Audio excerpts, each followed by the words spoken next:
যে mobile phone ছাড়া আমরা এখন একটি দিনও ভাবতে পারি না, সেই ফোনের 25 বছর আগেও অস্তিত্ব ছিল না। গত 2 যুগে এই যন্ত্রটি আমাদের জীবনের সঙ্গে যেভাবে মিশে গেছে, সম্ভবত পৃথিবীর আর কোনো উদ্ভাবন এত বিকশিত হয়নি।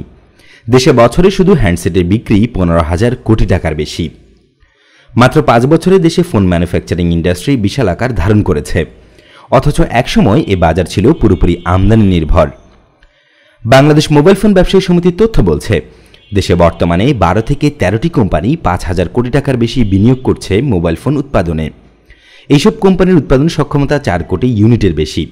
নতুন বিনিয়োগ নিয়ে উৎপাদনের অপেক্ষায় রয়েছে কেউ কেউ, আর কারখানা ও বিপণন মিলিয়ে কর্মসংস্থান 1 লাখেরও বেশি মানুষের। মাত্র 25 বছরের ব্যবধানে পুরো পৃথিবীর লাইফস্টাইল পাল্টে দেয়া মোবাইল ফোন বাংলাদেশে প্রথম চালু হয় 1993 সালের এপ্রিল মাসে। Hutchison Bangladesh telecom limited Dhaka শহরে AMPS মোবাইল প্রযুক্তি ব্যবহার করে মোবাইল ফোন সেবা শুরু করে।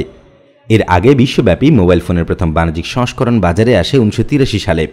ফোনটির নাম ছিল মটোরোলা ডায়না TS8000X। পৃথিবীর অন্যান্য দেশের মতো বাংলাদেশেও সবচেয়ে প্রয়োজনীয় যোগাযোগ মাধ্যম হিসেবে মোবাইল ফোন সংযোগের সংখ্যা 18 কোটি ছাড়িয়েছে। বিপুল এ গ্রাহকের সংযোগে 4.5 কোটি হ্যান্ডসেটের যোগান দিতে গড়ে উঠেছে 15,000 কোটি টাকার হ্যান্ডসেটের বাজার। দেশে কারখানা গড়ে উঠেছে Samsung, Nokia, Walton, Symphony, Tecno, Vivo, Xiaomi, Oppo সহ 12 থেকে 13টি ব্র্যান্ডের। তারা যোগান দিচ্ছে মোট 90% বেশি হ্যান্ডসেট। দেশে বড় শিল্প গ্রুপ ফেয়ার ইলেকট্রনিক্স, ওয়ালটন, এডিসনের পরে নতুন করে বাজারে আসছে প্রাণ RFLও।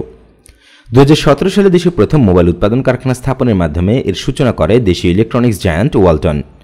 1,000 কোটি টাকার বেশি বিনিয়োগ করে কারখানা স্থাপনের পর ট্যাক্স হলিডে, ভ্যাট অব্যাহতি সহ নানা প্রণোদনাও দেয় সরকার। বর্তমানে ওয়ালটন এককভাবে বছরে 70 লাখ ইউনিটের বেশি হ্যান্ডফোন উৎপাদনের সক্ষমতা রাখে। এর মধ্যে স্মার্টফোন উৎপাদন সক্ষমতা 12 লাখ ইউনিটের। দেশে কারখানা তৈরি করে মানুষের মোবাইল ফোনের চাহিদা পূরণের পাশাপাশি বিপুল পরিমাণ কর্মসংস্থানের ব্যবস্থা করেছে কোম্পানিটি। রফতানিও করেছে বিশ্বের বিভিন্ন দেশে। ওয়ালটনের পরেই দেশে মোবাইল ফোনের কারখানা করেছে আরেক দেশীয় ব্র্যান্ড সিম্ফনি। বর্তমানে মাসে প্রায় 5 লাখ ইউনিট ফোন উৎপাদন করছে প্রতিষ্ঠানটি। দেশের মানুষের চাহিদা মিটিয়ে সম্প্রতি নেপালে ফোন রপ্তানি শুরু করেছে তারা। দেশে ফিচার ফোনের বাজারে 28 থেকে 30% সিম্ফনির দখলে। সিম্ফনি, ওয়ালটন ছাড়াও দেশে কারখানা করে বৈশ্বিক ব্র্যান্ড ট্রান্সটন হোল্ডিংয়ের হ্যান্ডসেট দেশে অ্যাসেম্বল করছে টেকনো।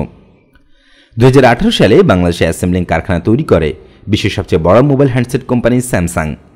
নরসিংদীতে ফেয়ার ইলেকট্রনিক্সের এই কারখানায় কর্মসংস্থান 2000-এর বেশি মানুষের। এদিকে 2019 সালের জুলাইতে ভিভো নারায়ণগঞ্জের রূপগঞ্জ উপজেলায় তাদের নতুন ম্যানুফ্যাকচারিং প্ল্যান্টের উদ্বোধন করে। এটি ছিল তাদের 5ম বৈশ্বিক উৎপাদন কারখানা। সম্পূর্ণ প্রত্যক্ষ বৈদেশিক বিনিয়োগ বা FDI ভিভোই বাংলাদেশের প্রথম মোবাইল অ্যাসেম্বলি প্ল্যান্ট স্থাপন করেছে। রূপগঞ্জের প্ল্যান্টটিতে প্রতি বছর অন্তত 10 লাখ স্মার্টফোন অ্যাসেম্বল করবে। 2019 সালের নভেম্বরে গ্লোবাল স্মার্টফোন ব্র্যান্ড ওপ্পো গাজীপুরের Benly electronic enterprise company limited নামে তাদের ম্যানুফ্যাকচারিং প্ল্যান্ট চালু করে। এটি তাদের 10ম বৈশ্বিক ম্যানুফ্যাকচারিং প্ল্যান্ট। বছরে 10 লাখ ইউনিট স্মার্টফোন অ্যাসেম্বল করার লক্ষ্যমাত্রা রয়েছে ওপ্পোর।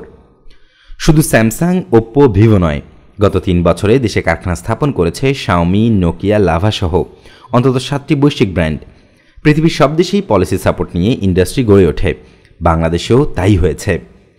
বর্তমানে স্মার্টফোন আমদানিতে 57% এবং বেসিক ও ফিচার ফোনে 32% ট্যাক্স রয়েছে। স্থানীয়ভাবে অ্যাসেম্বলড এবং উৎপাদিত হ্যান্ডসেটের জন্য ট্যাক্স যথাক্রমে 18 ও 13%।